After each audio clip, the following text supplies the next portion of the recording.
One of the things I found is put the number of the card in the title. I couldn't find some cards. I had to do different queries, but if the number was there, it popped up right away.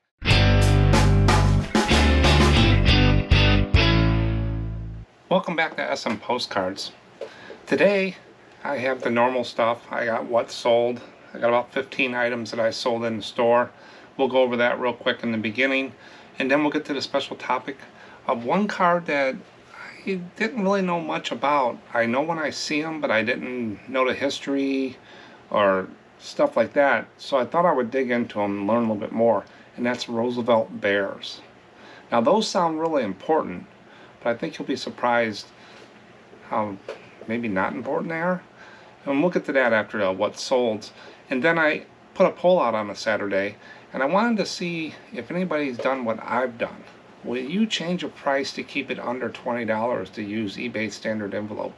So if you have a postcard that you looked at the comps and it's like $21, but you don't want to add the first class shipping to it because it's over $20, which is the threshold to sell a eBay, put it in eBay standard envelope, would you make it like $19.95 or stuff like that? And we got some responses back, and I'll tell you what I've done.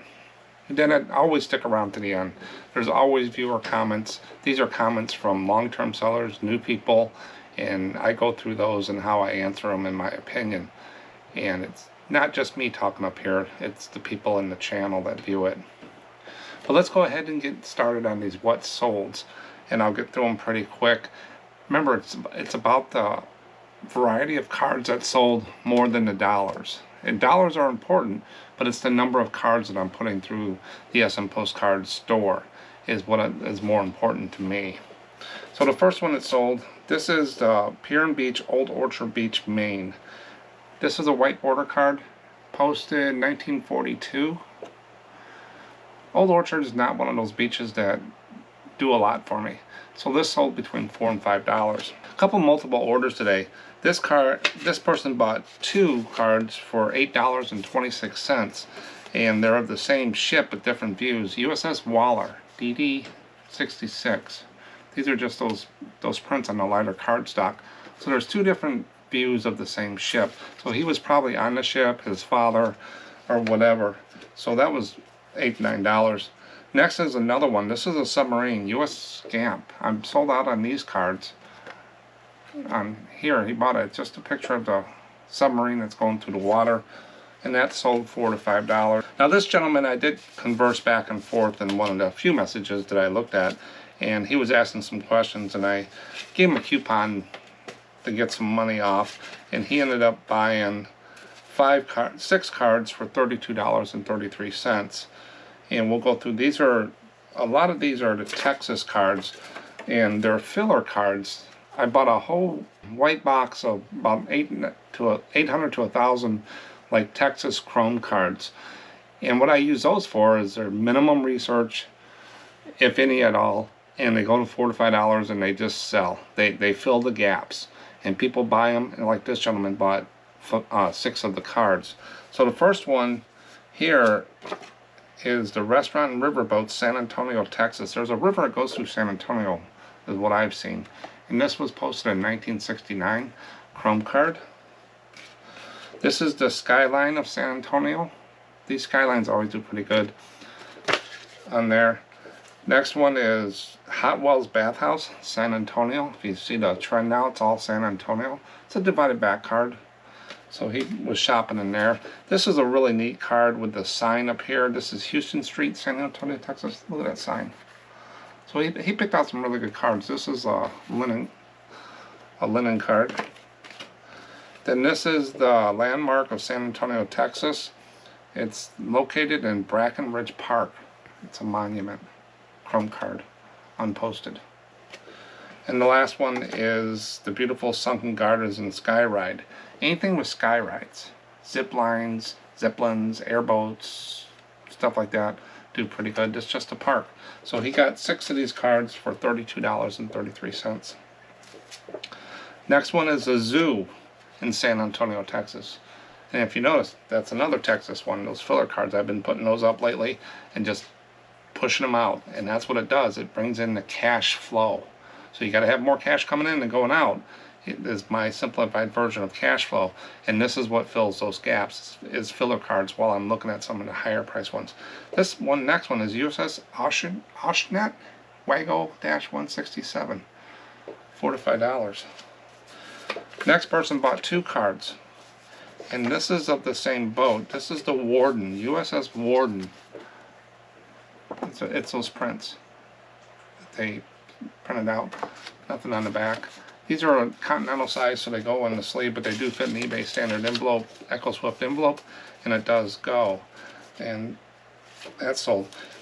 And I do get stuff, different ephemera, sometimes when I buy the postcards. And at this auction, this was one of them. And this is the Most Faithfully Rin Tin Tin. It's an older 1920s, 30s, 40s TV show about Rin Tin Tin, a dog.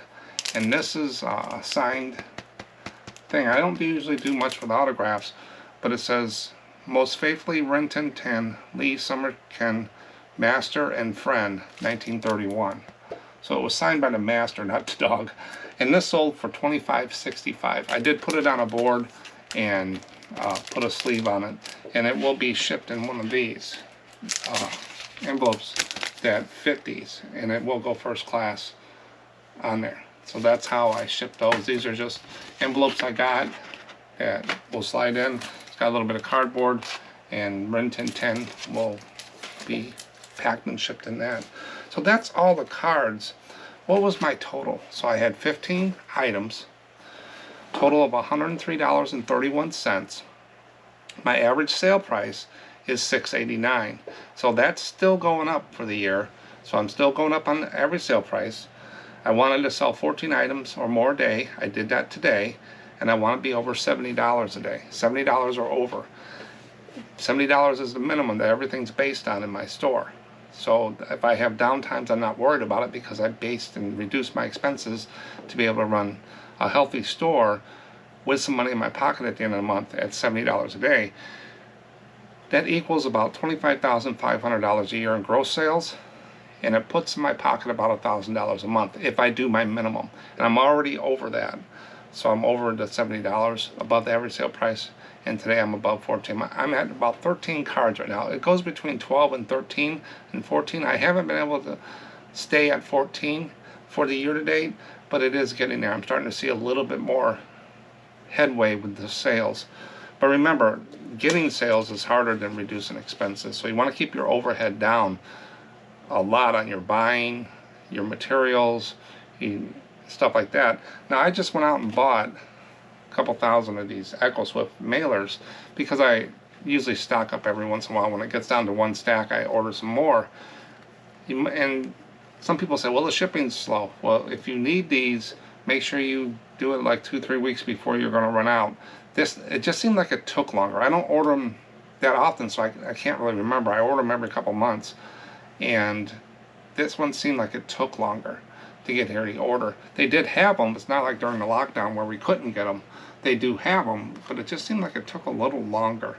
But if you need stock and stuff, there's no reason to go out and buy 10,000 of these right now if your sales are down. You want to keep all your expenses down. Yeah, you might pay 2 cents more, but you just don't have the money coming in to put that. Don't use that money for that right now. Use it for other things until sales come back alive. But if you need stock, always order a little early so you don't run out and stuff like that. Trying to run it down to the wire sometimes causes too much stress. So, but I have probably 3,000 or 4,000 of those now, so I'll be good for a while. But that's to what's sold. Again, it's about the variety of things that sell. Anything to bring money in. My cost of goods on these things, I would say close to a nickel a piece. That's about all I got. So what I got, $1, $2, and everything I just showed you. So if you buy it right, you can price it right, and then you'll get the sales. It'll help with sales. Now let's get into these Roosevelt Bears. And I had to check the name a couple times. You'd think it would say Roosevelt's, possibly S, Bears. No, I checked it. It's Roosevelt Bears. And there's a little history behind this that I didn't know about. And I did find some stuff from a great-granddaughter. And I'll read some of these things while I show you some of the images of Roosevelt Bears I found. And then I'm going to show you the first 12. There's really not a checklist out there of Roosevelt Bears that I could find.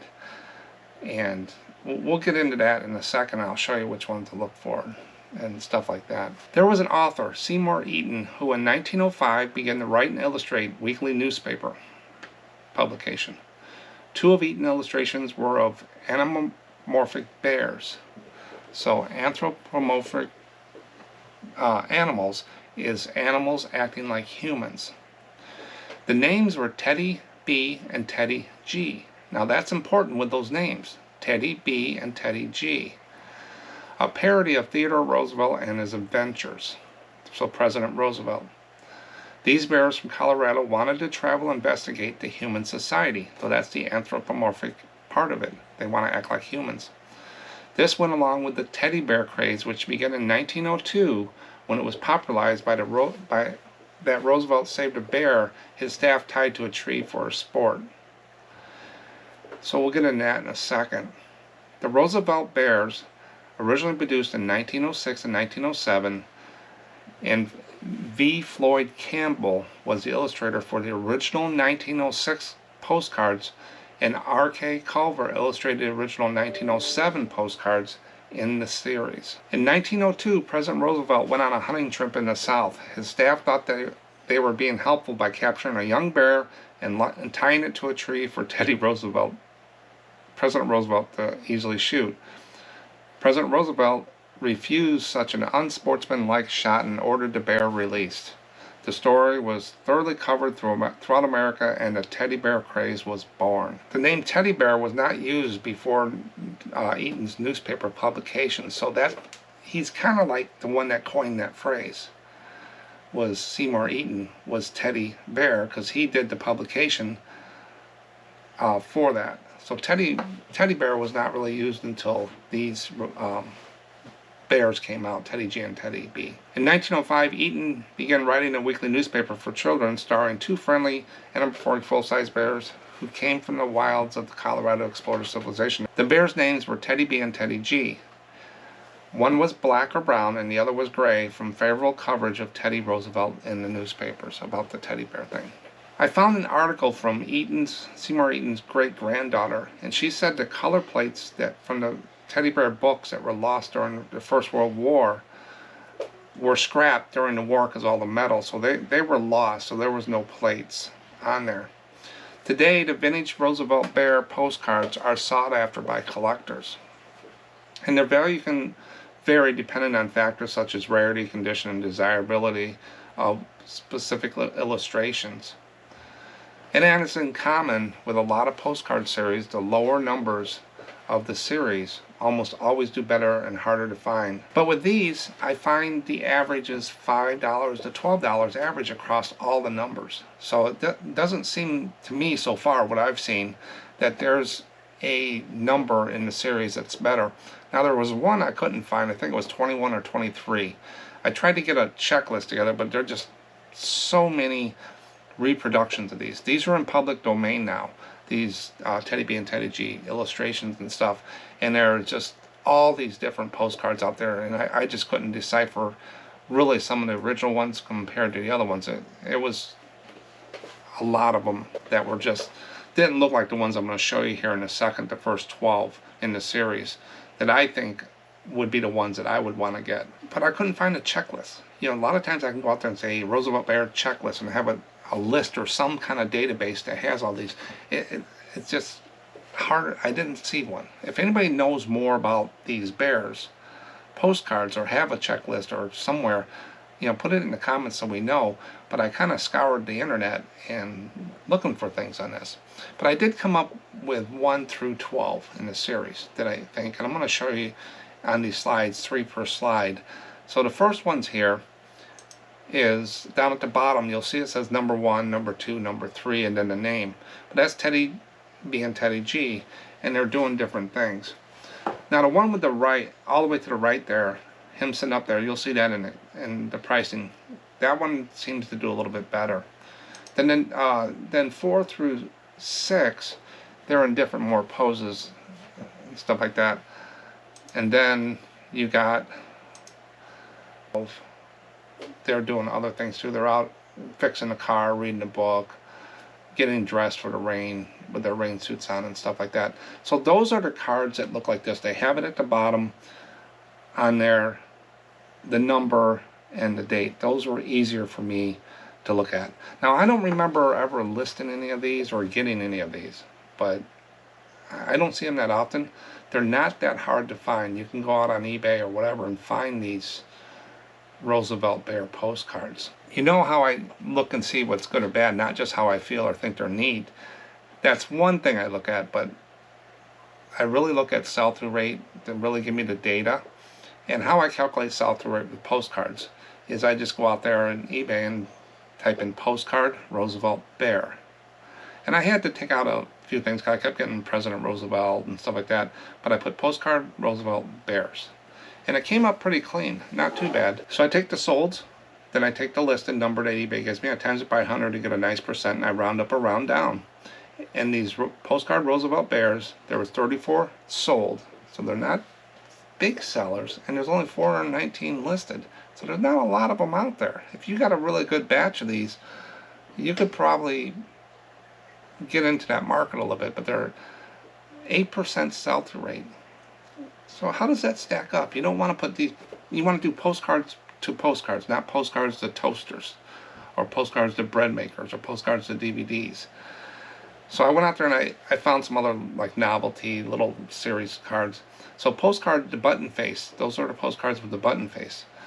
There's 6 sold, 25 listed, so that's a very kind of harder to find, and they do pretty well. 24% is the top. And then postcard puppies. Who doesn't like puppies? There's 10,000 puppy postcards out there. 8%. And then the Roosevelt Bears is at 8%. And then silhouettes are at 8%. And then I threw in the Statue of Liberty. A lot of people don't list those cards, but look at that. That's got a 7%. The average of postcards that I see is 4 to 5%, 4 to 6. Around there is average things that will move through your boxes. Anything below that, you can list them. People will buy them, but they don't move as fast as like the Roosevelt Bears or the button face. Like QSL cards are 2%. They just don't do well. They'll sit. Roosevelt Bears seem to do little above average, so 8%. So I think it's a little bit above average card. Now I usually put in some higher price cards of things like RPPCs and stuff, but I didn't find any really high priced Roosevelt Bear cards. I didn't find the $100, $200 ones. They're really hard to find ones, so I didn't put any in here. But if we jump over to the sold high, here's 3 that sold. And this is kind of an anomaly compared to what you'll see here in a second. And the pricing isn't really that big of a swing on the Roosevelt Bears that I saw out there. So people are doing their homework a little bit more, I think, on these. There are some lower ones that you'll see. But like this one, circa 1910, one of the things I found is put the number of the card in the title. I couldn't find some cards. I had to do different queries, but if the number was there, it popped up right away. So when it says number 12, put that in the title, Roosevelt Bear number 12. That helped me with the queries on these cards, and mostly any series cards like that. Some series numbers don't mean a lot. Like Tux, they used all different numbers. People do look for them, but there's no rhyme or reason, they say, like on Tux. So sometimes series, they reuse numbers, different publishers and stuff like that. So I don't really put the in there, but these I would put the number in. But the first one sold, took best offer on $56.25. And I got $50 for it, plus $3.75 shipping, so $50. And then the other one is 24. That's number 32. Now I showed you the first 12, and that's number 32. So there's a bunch of them out there in this series. And then number 7 with the balloon, they took best offer 16, so they probably got 12 to 15 for that. So they're running the higher end, the higher ones, maybe the impulse buyers, or the collector needed that one for their collection, or this is a better card than the one they got in the collection, is in there. $20, $25, $30. I think they would fall, I would say 25 would be a good number to say average on just that one person. But then when you look at the so low, you've still got people out there with these cards that haven't done their homework probably, or they want to just get rid of them. I don't know what they're thinking, but $2.50, $5, and $3.50, and we just saw the higher end go there. So if you have the option to let them sit and soak a little while, you can probably get a little bit more money. But if you're looking to move them, then you price them to sell. Then there's some out there that are listed, and I always look at listed just to see what my competition's doing and what's people thinking. So there's a 135. This one might be, it was graded at a 2.5, good, very good. So that's a graded postcard, 135, but it seems to be sitting. So I don't know if the grading did anything. What I've read about the grading so far, you got to price it up at 135 because you pay a lot to have these things graded. So it didn't come back, I don't think, with the greatest grade of 2.5. I don't know if that's a, I don't think that's, I think 10 is the top. I'm not a big got into grader, but 135, it's got the plus of being graded, but I don't know if it's 135 worth. Then $69 and $50. So those are higher than the 25, 30 that we were thinking before on that one-time collectors. So I think these will be a little harder to sell. And then the listed low, these are not at your 99¢. This is good. They got them $5.95, $6.63, and $6.65. If they have the option to let them sit, they can probably get a little bit more. But they're not, they're making some money, which is, I like seeing that. You just raise it up a little bit, you're in the market, and you're putting a little bit of money in your pocket. Some of these people might have paid a nickel for that card, or 25 cents. They're still making some money. Where the $1.50, the $1.25 to 99 cents, the dollar, there's just not enough there for your time. But this is getting better, and I like this. I like seeing that on these cards. So to sum up, Roosevelt Bears, to me, they're just average cards. I didn't see any outliers, any really hard to find. So if I see them in a box, it's not going to bring the price of the box up just having Roosevelt Bears in there. If I see them all in a series in a set, would be good, but be careful. There's a lot of reproductions to these, a lot. Probably more than I've seen in some of the cards, and they're just hard to decipher if they're, are they real or are they reproduced. You'd have to get a hold of the card a little bit more on these. So just be careful there. But the pricing, these are a little bit above average, but I'll treat them as average cards, and I will list them because I do have the option. I can wait on them, and I would, depends on the condition and stuff. I'd probably put them anywhere from $12.65 up to $20 on most of them on there. But 21, 23, I didn't see any out there. I think that's the number I was looking for to try to complete a little bit of document I want to put together. Roosevelt Bears, check them out. If you see them and you know a lot more about these, let us know. This is my first deep dive into Roosevelt Bears. I've known about them, but I've never really went this deep into them. But there is a story about Seymour Eaton, so if you want to go out on the internet and read that, it's kind of interesting. His children's stories probably, they said, would be not good for children today. There is a lot of books out there. There's audiobooks of it too. Now we're going to get into the poll. And this is something I've done. I raised my hand. I've done it. I'm guilty. Will you change the price to keep it under $20 to use eBay standard envelope? Yeah. To be competitive, and I'm only a couple dollars, and I only got a nickel in some of these cards, I got room to do it. I didn't buy these cards at $2 a piece. So I have room to price and undercut some of the things. So why charge $3 to $5 for shipping when I can lower it by $2 and send it 60 cents and do free shipping? Or just add that there. So I put it out there. I wanted to see if people are starting to think that way. I don't do it a lot because most of my cards are $4 to $5, $4 to $8. So I'm always pretty safe, but some of the higher ones I've done, I have had that in my mind. I have made changes to some cards I had. 60% said yes. So I guess I'm normal to somewhat. And 38% said no. And then we had some comments. Stephen Holton said, I always list my cards for whatever I think they're worth, because most of the time the buyers are either going to want you to offer them a lower price or are going to offer you a lower price.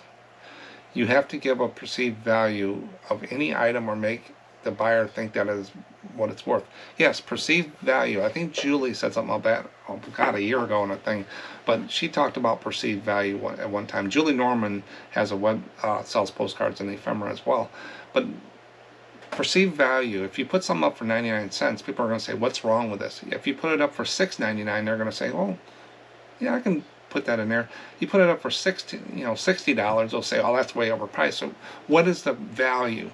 So if you put a good number out there, say you got a $15 card and you put it at $18.65 or $22.50, people might try to go back and forth with you and think that, well, there's something out there. And that's what Steve's trying to say here. Then if they make a lower offer and you accept, they're happy and feel they got a bargain. That's another thing, part of marketing strategy. People feel they got a deal. I never try to keep all my cards listed for the same price. I may sell fewer cards, but actually make a larger profit with less work involved. That's the key. Touch them, whatever. And Steven's got a system. He's been doing it for a long time. Stamps, books, the whole work. So he's got stuff that works. These are the people you want to, get things out of that have been doing it for a long time. He wouldn't keep doing it if it wasn't making him money. And most cards end up selling even if they sit for a few years. After all, they are long tail items. Yes, postcards can be a long haul. As I did that video, I'm trying to come up with a better answer. How long does it take to sell a postcard? It really depends what the subject is, the picture and stuff like that, and how much time you want to put into it, and things out there, what others have sold for. But thanks, Stephen, for the comment. It was good. Then Apple buys Attic Treasures. When standard envelopes started, I repriced the cards I had listed between $20 and $23 down to $19.95 so they could go standard envelope. Anything $24.95 and over, I left at those prices. Absolutely. That's basically kind of what I did. And if you notice there, he set levels, he set procedures on how he does things. So he's consistent, he has sustainable, repeatable processes. It's just like getting bad feedback. People do it differently every time. They get all upset and everything. And you go through, what is the process that you run everything through? Have them open a case. Talk through the case. Keep it professional. Don't make it personal. And stuff like that. So Applebee's right there, what I got out of that message is, I got a plan. I created the plan. I'm working the plan. And I'm keeping an eye on the budget. So he knows anything $24.95 and over, those are special cards to them. So they're going to make sure they don't lower those prices. But the other ones, they got a lot of room to play with, and they're doing that. So thanks, Applebee's. It made my day seeing that there was a system. I like systems and sustainable, repeatable processes. Then Boldly Grow Pickers. I always do my prices at $4.99, $7.49, and $14.99 or whatever. So my $20 cards is already being listed at $19.99, no problem. But if it's going first class, the buyer pays. Exactly, same with me. I have a shipping policy, business policy that says high priced cards, higher priced postcards, and in there has calculated first class and priority they can pick. If it's just a regular standard card, then I do free shipping because that's just how I've done it.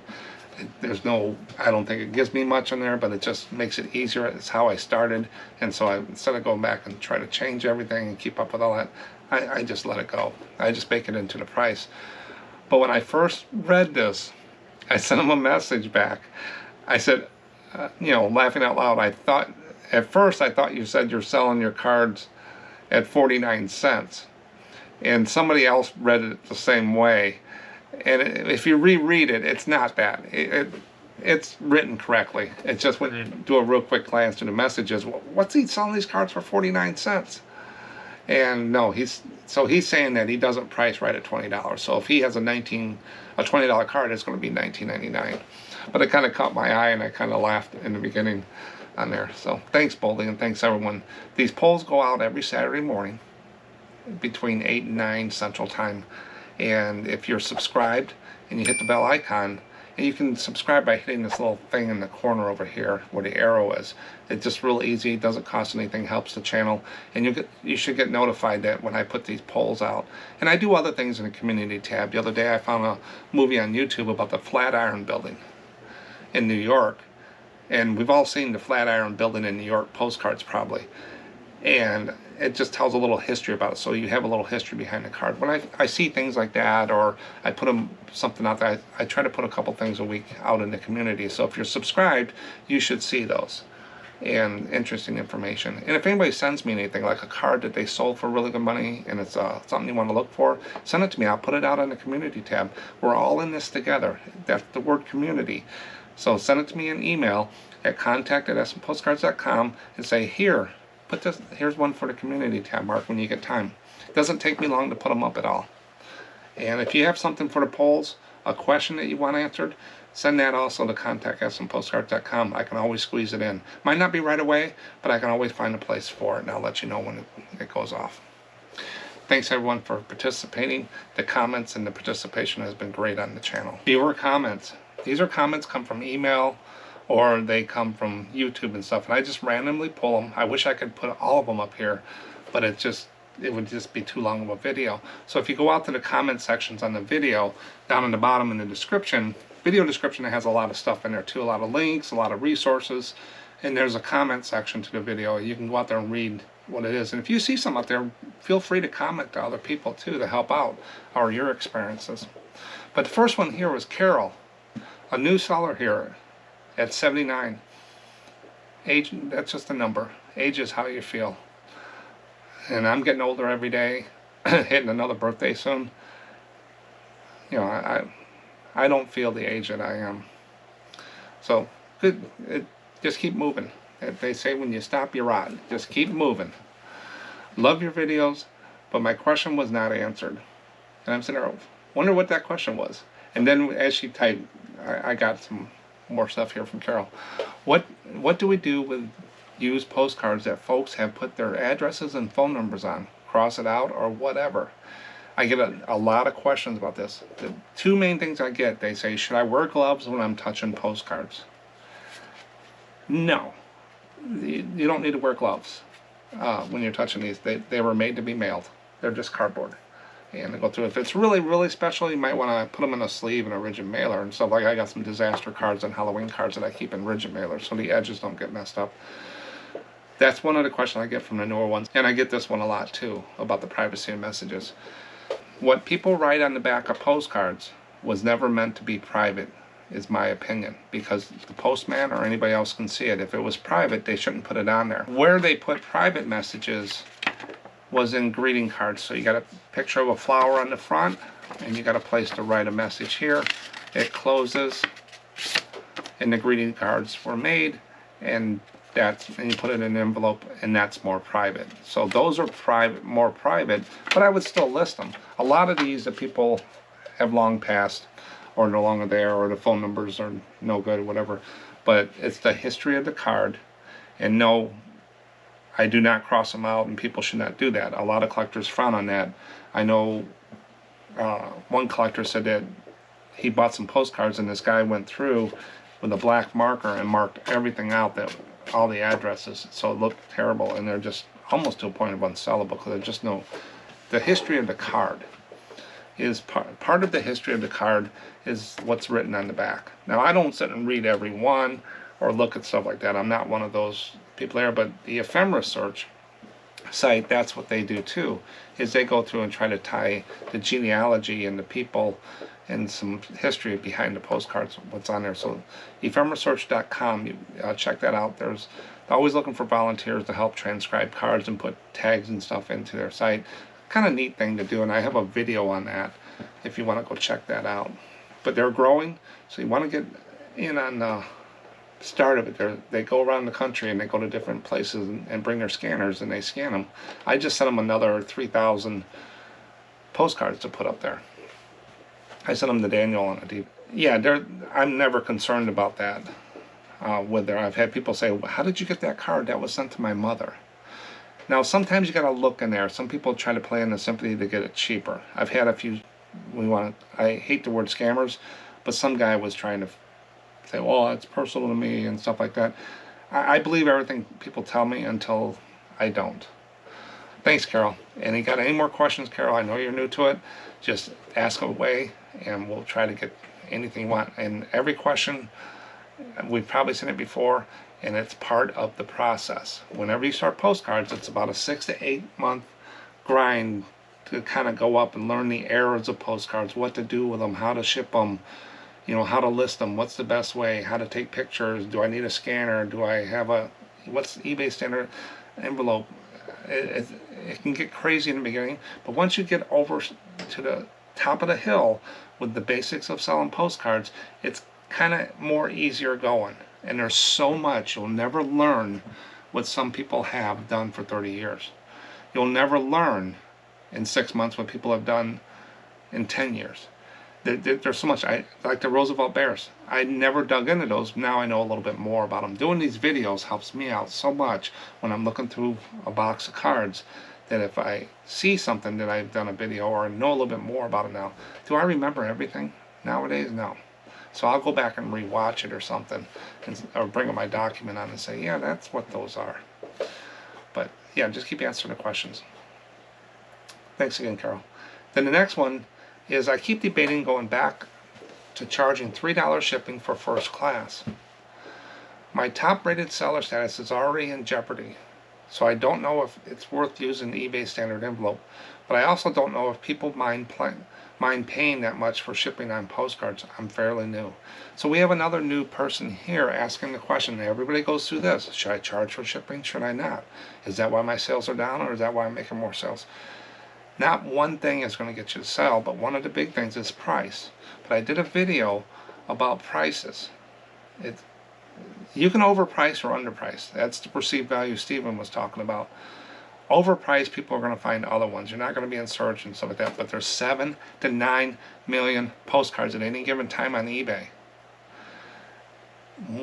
You're not competing against just me or competing the guy next to you. You're competing against the whole world. To move that ship, not one person's going to move that ship. But if you're a good seller, you have followers, you back up your stuff, you ship in one day, have good pictures, and price to sell, you're going to get more people coming back to your store. You want repeat buyers and you want followers. That's the biggest thing.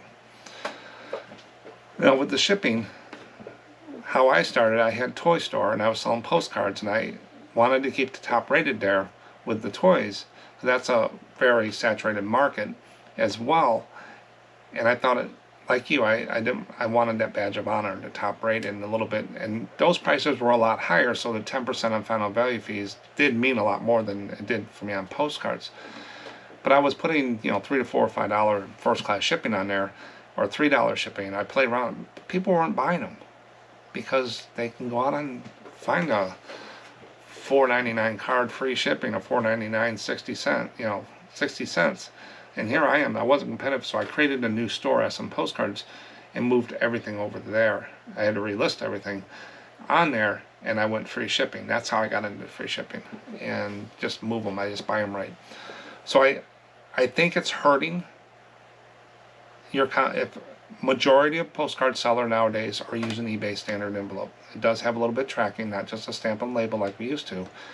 You're way above on price already. Majority of people are using eBay standard envelope.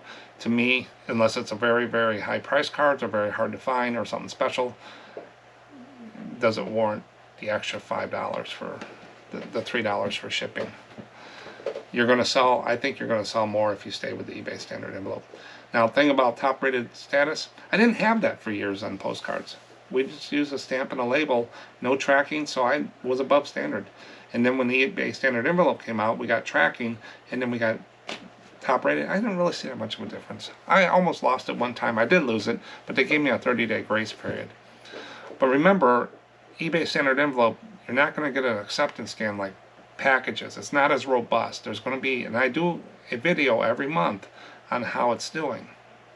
So if you're subscribed, you can see when I put that video out, usually at the beginning of the month or right at the end of the month. It depends when I get the 100 card data put in and put it together. It's about a 10 to 15 minute video.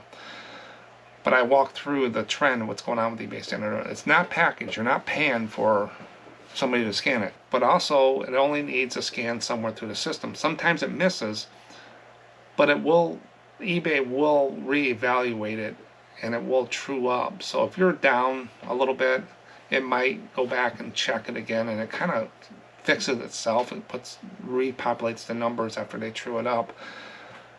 I usually run about 90, just 95 I think is the threshold for top rated on tracking, uploaded on time and validated, or something like that. I'm usually around sometimes a little bit above 95 or 96, I sell photos and some other things that don't have eBay standard envelope available, and I put it in a stamp and label. So I always run close. I'm not worried about it. Top rated status is great to have, but it's not going to kill your store. Below standards will kill you. It's not good. It takes forever to get, they higher price, they hit you more prices, and they don't put you in search as much anymore, I believe. But top rated, you're going to go up and down if you have that. So don't worry about all the little things. Quantity rules and average. Average cards equals quantity. So if you have average cards, quantity rules. If you have hard to find cards like our real photo postcards and stuff like that, or unique ones, they sell themselves. So just keep listing, keep putting them up there, put them for a price to sell. Changing something by a nickel is not going to get you any more sales than thing there, but changing shipping from $3 down to 60 cents can help people make a decision. You got to get them to push that buy button on there. So I think I would stick with eBay standard envelope. Stuff. I don't play with shipping. I never make money on shipping and stuff. It is what it is. And if people don't want to buy it because they say I'm overpriced on shipping, which they never do, go find someone that's cheaper. It's what it cost me in calculated shipping. I just put it in there. So, but thanks. Then Trev said, "Hey Mark, I was wondering if you've had the chance to use some of these AI captions like Chat GPT things, generators that have come out recently. They could help with the titles and descriptions. Also wonder if you use reverse image to find similar postcards. Let me know. Figured it might help you if you didn't know about these things." Absolutely. Yeah, I'm aware of all those things. I'm from the tech industry, and I can tell you this AI stuff, I've seen it for years. God, back when we first put some of the first phone systems, and back in those days was the first AI type stuff, and then we got into more stuff and more code. So the AI stuff is just, to me, is a lot of ones and zeros, a lot of code, and it's predictive. And there's been things out there for years in it. Now it's getting better. Now they're opening it up to the market and stuff on there. But just remember, it's still a machine. What I did with the Roosevelt Bear, when I got this comment, I said, okay, I'm going to use this. Let me go out there, and I said, I went into Chat GPT, and I said, give me 10 facts on Roosevelt Bears. 6 of the facts I got had the wrong author, wasn't the right dates. The information was incorrect of what I found out there. 4 items were okay, but it had the wrong author of the Teddy G, Teddy B illustrations. And it had stuff, and it was just kind of like rephrasing itself.